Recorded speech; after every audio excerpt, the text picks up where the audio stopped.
I love Chinese food. It's one of my comfort dishes. And today, I am sharing you a best-selling recipe in Chinese restaurants, Chinese lemon chicken. And I'll make it very simple for you so you can replicate at home.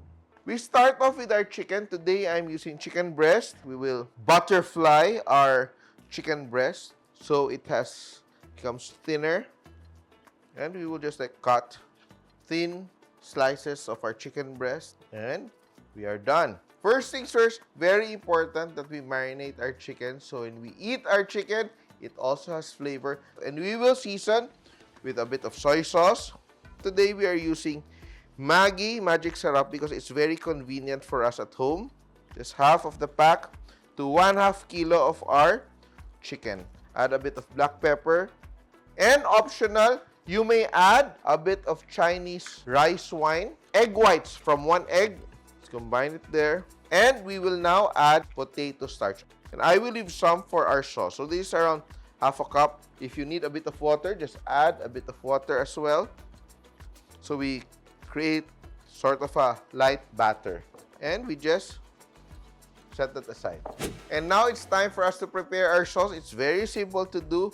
We just have a bit of water. This is around 1/2 cup of water. I will be using 1 whole lemon. Be sure to massage it so that you get as much juice as possible. Add the zest to my water just to get that very nice citrusy aroma.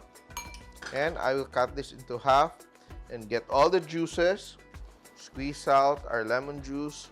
We're aiming for the perfect balance of sweet and sour. It's a bit more fruity and citrusy because we're using lemon instead of vinegar like when we do our sweet and sour sauces. So, juice of 1 lemon, soy sauce for some color, just a teaspoon, the remaining Maggi, sugar, this is around 6 tablespoons, and our potato starch. So, we've already pre-mixed our sauce, and you can make this ahead of time. You can make it the day before and have your chicken, marinate it, leave it in your chiller for the next day so you're ready to go. Especially if you have like a quick lunch to serve your guests, or you can do it the night. So when you get home the next day, you have your lemon chicken ready to go, served hot just like you would in the restaurant. So lemon chicken is one of my Chinese restaurant favorites. All the time, whenever I go to a Chinese restaurant, I would probably order this. Kayo, ano yung favorite nyo? Comment down below and we will see if we have the recipe for it. We will share it to you. O, diba? The sauce is very easy to make as long as you have everything ready. We premix our sauce. And if you want to make sure it's balanced, you can just, taste. Even before cooking, it's nice. Not too sweet, not too sour, just perfect. So now, we will add a bit of oil and add our garlic. So I just want to infuse a bit of garlic flavor to our sauce. Don't toast it. Then, stir our sauce and add it in. And let it thicken. You can add a pinch of salt and black pepper. We just want it to be able to coat our chicken pieces, not too thick and not too runny. So for today, we are using potato starch. It has a better texture for this kind of sauces. Turn off the heat and add our butter. I will add around 2 tablespoons of butter. I won't use all of this. If you want to add more, you may add more. So we have a very nice, silky, shiny, lemony sauce. Time for me to taste. Let me taste. So I'm using unsalted butter. That's why I added a bit of salt in the end. But if you're using salted butter, you don't have to add salt anymore. Perfect. Sarap! Just as good as my favorite lemon chicken. Perfect. Now, you'll put that aside and let's fry our chicken. You have to be sure that your oil is hot enough before adding your chicken. Spread it out. You have to fan it out and add one by one. You add your chicken away from each other so they don't stick together. And look at that, beautiful. It's going to be beautiful.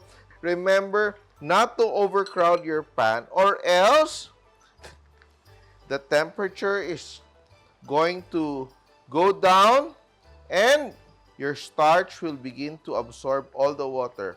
Beautiful, no? Very nice. Very nice, crisp pieces of our chicken. This is restaurant quality, by the way, so you will surely love this.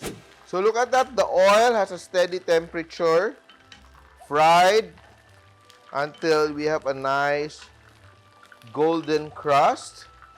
And you know that it's already cooked when your chicken begins to float in the oil.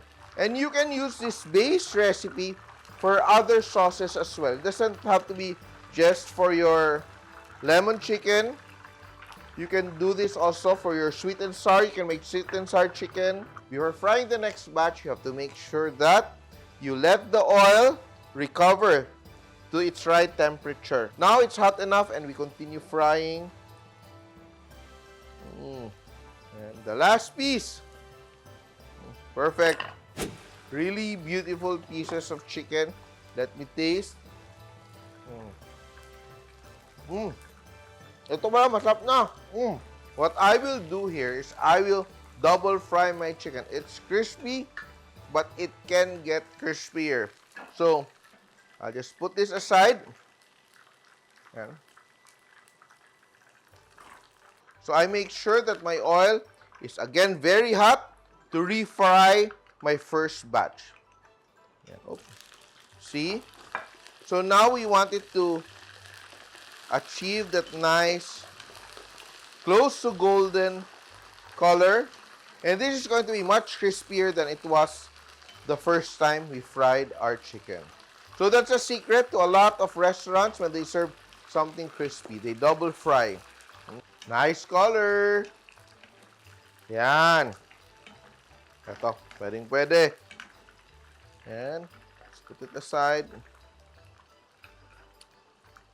So you notice that now the color has darkened a bit because we are frying it a second time. And we will refry also our second batch. Wait for the oil to heat up. Yan.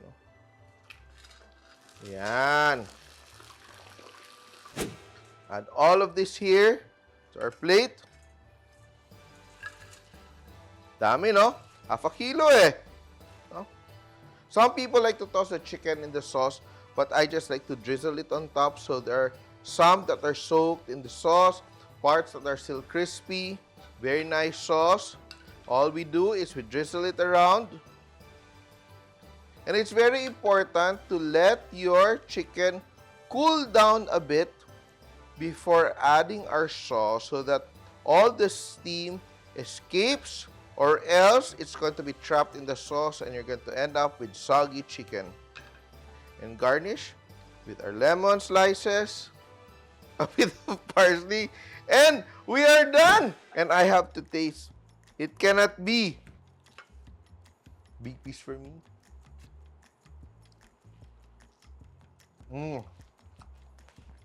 Panalo. And if you're enjoying this recipe, don't forget to subscribe to the Chef Tatung YouTube channel where we cook food your family will enjoy. And look at that. It looks just as good or even better than your Chinese restaurant version. Cook it well, cook it at home, and you can feed your entire family. And don't forget, if you have any requests, please comment down below, especially if you want to learn your Chinese restaurant favorite recipes. And here it is, our very successful, very simple recipe for today: Chinese lemon chicken. Simpol!